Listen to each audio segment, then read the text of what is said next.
Namaku Rima.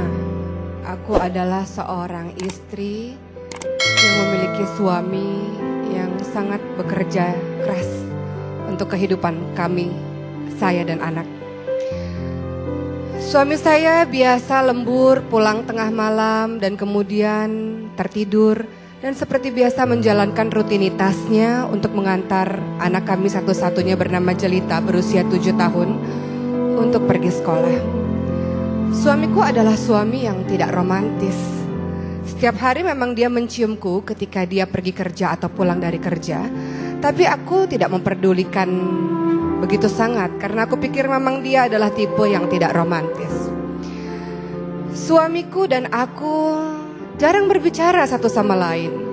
Ketika kami berada di meja makan, seringkali dia sibuk dengan handphonenya, pun aku sibuk dengan handphoneku. Tapi rumah tangga kami baik-baik saja. Aku bisa bermanja-manja dengannya dan dia memenuhi semua permintaan-permintaanku. Sampai suatu ketika, suamiku yang bernama Mario ini sakit.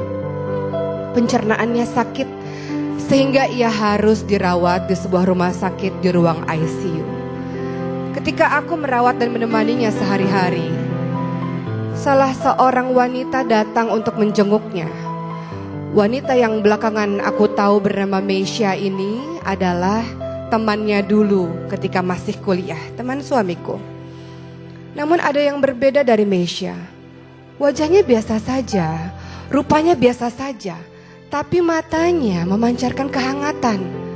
Dan setiap kali Meisha berbicara, senantiasa mulut yang keluar, kalimat yang keluar dari mulutnya adalah kalimat-kalimat yang mungkin saja setiap orang yang mendengarkan akan jatuh cinta pada Meisha. Dan aku merasa ada yang berbeda dari mata suamiku ketika memandang Meisha. Pendar mata yang tidak pernah aku lihat sebelumnya. Bahkan suamiku tidak pernah melihatku dengan pandangan seperti itu.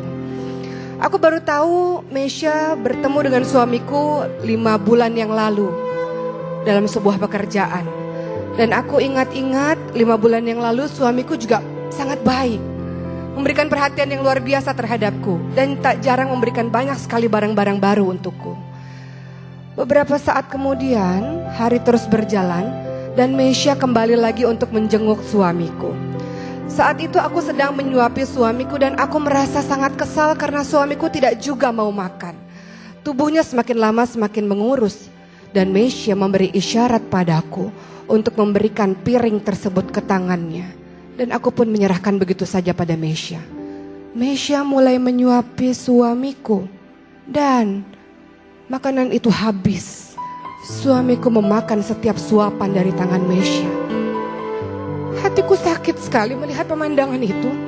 Kenapa dengan tanganku sendiri suamiku tidak mau untuk menghabiskan makanannya. Tapi di tangan Meisha dia mau menghabiskannya.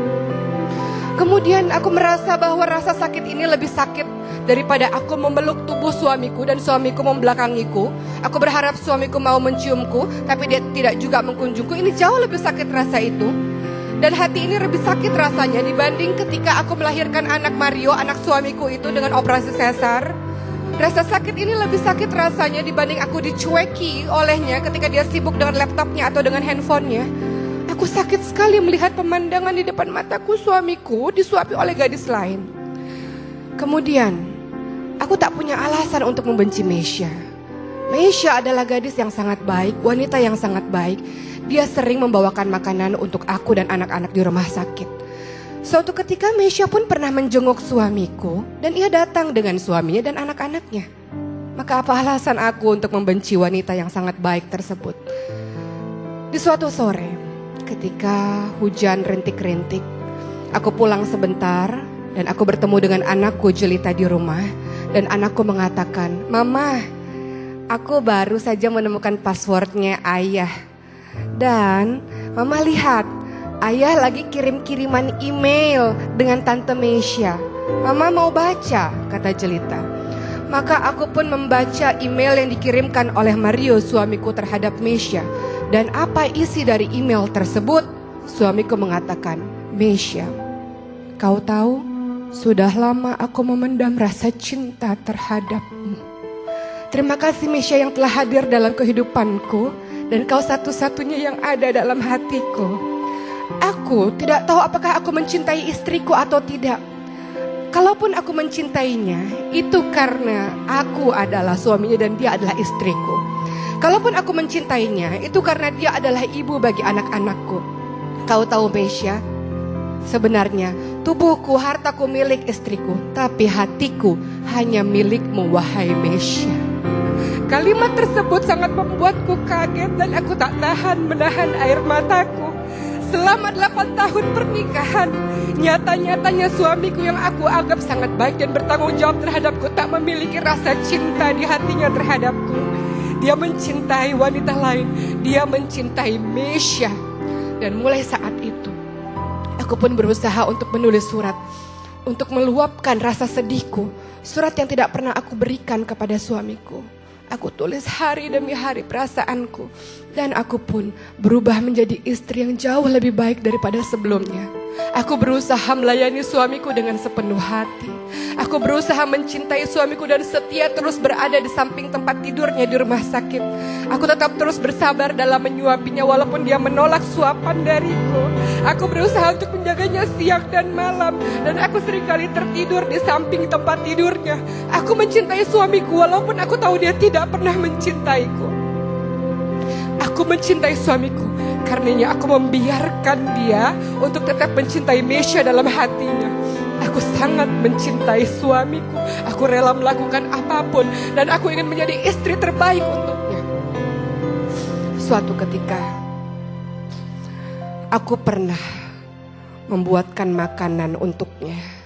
Dan aku merasa dia sangat khawatir karena aku basah kuyup ketika aku belajar membuat makanan di tempat orang lain. Dan kemudian ketika pulang-pulang hujan deras, dia memelukku. Dan apa yang dilakukan oleh suamiku tersebut, dia merasa kasihan terhadapku. Dan aku melihat ada mata yang memancar kepadaku dengan perasaan penuh cinta. Apakah itu artinya suamiku mencintaiku? Entahlah. Setahun pun berlalu, apa yang terjadi? Ada Mesya dan Jelita di sebuah tempat pemakaman, dan Jelita dengan isak tangis yang menyerahkan begitu banyak surat kepada Mesya. Tante Mesya, ini surat yang dituliskan oleh mama yang aku gak pernah tahu ini untuk siapa, kata Jelita. Maka Mesya pun mulai membuka surat demi surat yang nyatanya surat tersebut ditujukan kepada Mario, sang suami Rima ini. Di dalam surat tersebut, sang istri Rima ini menulis, suamiku, aku teringat beberapa tahun yang lalu kita bertemu dalam sebuah kantor. Aku merasa aku begitu jatuh cinta padamu dan aku merasa engkau pun membalas cintaku.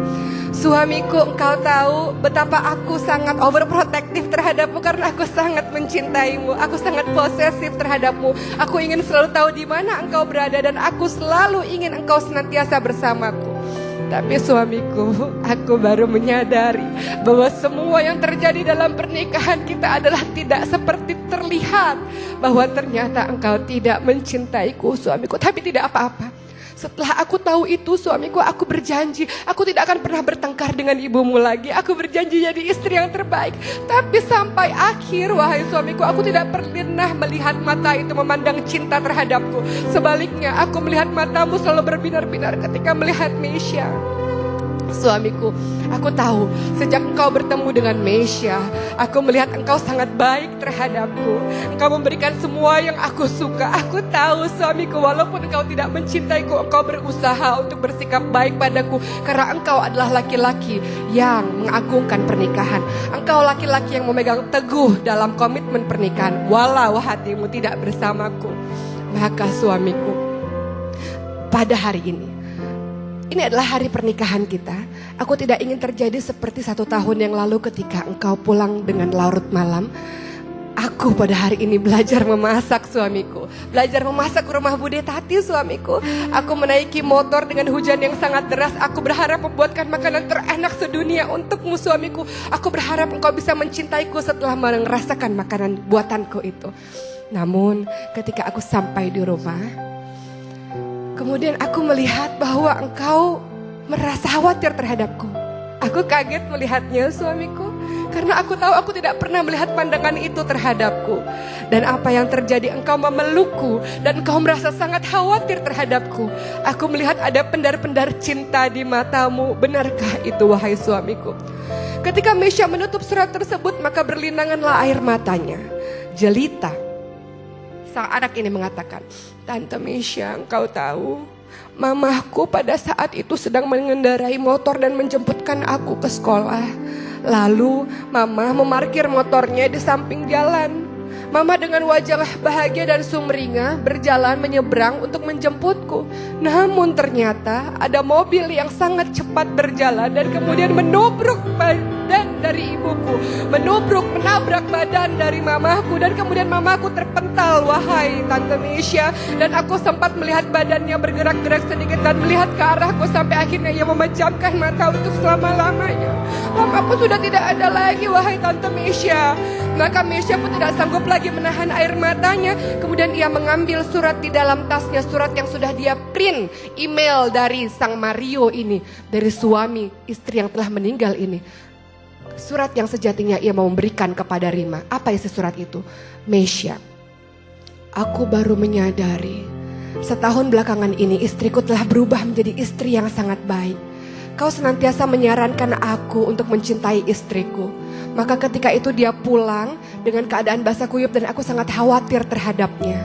Wahai Mesya, engkau tahu aku berniat untuk membelikan mobil untuknya agar dia tidak kehujanan lagi. Bukan karena dia adalah ibu bagi anak-anakku, tapi karena aku baru merasa dia adalah belahan jiwaku. Ya Mesya, aku sudah jatuh cinta pada istriku. Terima kasih Mesya, aku bisa melupakanmu. Aku mencintai istriku. Surat itu di tangan Mesya bergetar. Ia ingin menyerahkannya kepada Rima, tapi Rima sudah tidak bisa lagi untuk membaca surat tersebut. Dan Mesya pun mengarahkan pandangannya kepada laki-laki yang bernama Mario yang memeluk sangat erat nisan dari seorang istri yang telah diabaikannya selama ini. Maka Mario memeluk nisan itu dengan sangat kuat dan ia menangis sejadi-jadinya tanpa berucap sepatah kata pun. Lihat, akulah suami, kata Mario, orang yang memang telah berselingkuh pikiran dan hati, memikirkan wanita lain, bukan memikirkan istriku sendiri. Maka Mario pun terus menangis dan Mesya mengatakan, lihat, inilah kisah bagaimana baru merasakan cinta yang sangat dahsyat ketika orang itu telah tiada. Kisah ini mendatangkan pembelajaran berharga untuk kita. Mungkin kita tidak berselingkuh secara fisik, tapi pikiran dan hati kita memikirkan pria lain. Pikiran dan hati kita memikirkan wanita lain.